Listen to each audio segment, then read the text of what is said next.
দেখাবে ভয় ভীতি গর্জে উঠবে সংস্কৃতি, যত দেখাবে ভয় ভীতি গর্জে উঠবে সংস্কৃতি।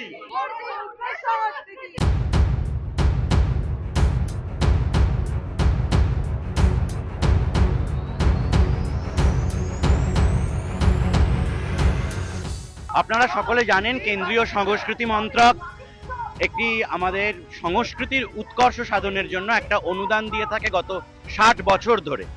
সম্প্রতি গত কয়েক বছর ধরে সেই অনুদান শুধুমাত্র অনিয়মিত নয়, কখনো কখনো কোনো কারণ না দর্শিয়ে, যেমন এবারে হয়েছে, সম্পূর্ণ বাতিল করে দেওয়া হচ্ছে। এবছর আমাদের পশ্চিমবঙ্গের 300টি সাংস্কৃতিক সংগঠনের এই রকম করা হয়েছে। আজকে তার প্রতিবাদে আমরা সকলে পথে নেমেছি। ভারত সরকারের সংস্কৃতি মন্ত্রক শিল্পীদের জন্য যে অনুদান 60 বছর ধরে দিয়ে আসছিলেন, সেটা আচমকা, সেটা কোনো কারণ ছাড়াই বন্ধ করে দিয়েছে। সেইটার জন্যই আজকে শিল্পীরা পথে নেমেছেন। এটা তাদের প্রতিবাদ যে আমরা সম্মান চাই, আমরা ভিক্ষা চাই না। আমাদের এই একটাই দাবি যে আমাদের যে জায়গাটা, সেই জায়গাটা ফিরিয়ে দিতে হবে। অনুদানটা বন্ধ করে দেওয়া হয়েছে কোনো কারণ না দেখিয়ে। আমরা কাজ করেছি তাদের নিয়ম মেনে, তারপরেও তারা এই অনুদানটা বন্ধ করে দিলেন, কিন্তু কোনো কারণ আমাদের দেখানো হয়নি। আমরা চাই সেই সিদ্ধান্তটা তারা পুনর্বিবেচনা করুন। এইখানে হাত দেওয়া মানে আসলে ওয়েলফেয়ার স্টেটের কনসেপ্টটাকে ভ্যান্ডালাইজ করা, ওয়েলফেয়ার স্টেটের কনসেপ্টটাকে অপমানিত করা। এবং এরা শুধু শিল্পীরা অপমান করছেন না, আপামর জনগণকেই অপমান করছেন। এভাবে এক এক করে আস্তে আস্তে সমস্ত জায়গায় কাটতে যাচ্ছে।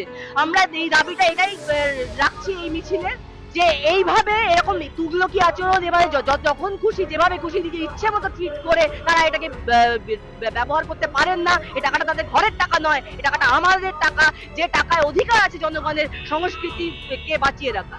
এমন যদি হতো যে এটা রিজেক্টেড, তার পাশে কোনো কারণ দেখানো হচ্ছে, সঠিক কারণ, যে আপনারা কাজ করেননি বা আপনারা প্রমাণ দাখিল করতে পারেননি, আপনারা আমাদের শর্ত পূরণ করতে পারেননি, আপনারা ওয়ার্কশপ করেননি, কিছু একটা কারণ দেখালেও বোঝা যেত যে কেন এটা কেটে দেওয়া হয়েছে।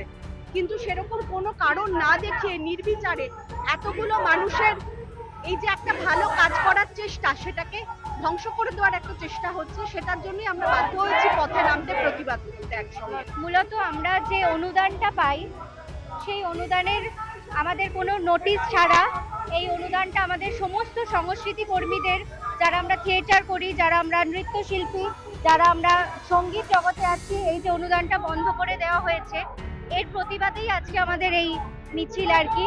আমরা এর প্রতিবাদেই নেমেছি। এই অনুদানের মাধ্যমেই আমাদের এই সংস্কৃতি চর্চা আমরা এগিয়ে নিয়ে যেতে পারছি, কারণ শিল্পীদের আমাদের কোনো কেউ সাহায্য করার কিছু নেই। সেই কারণেই আজকে আমাদের এই মিছিল। স্নেহাঙ্কুরের রিপোর্ট, এস নিউজ।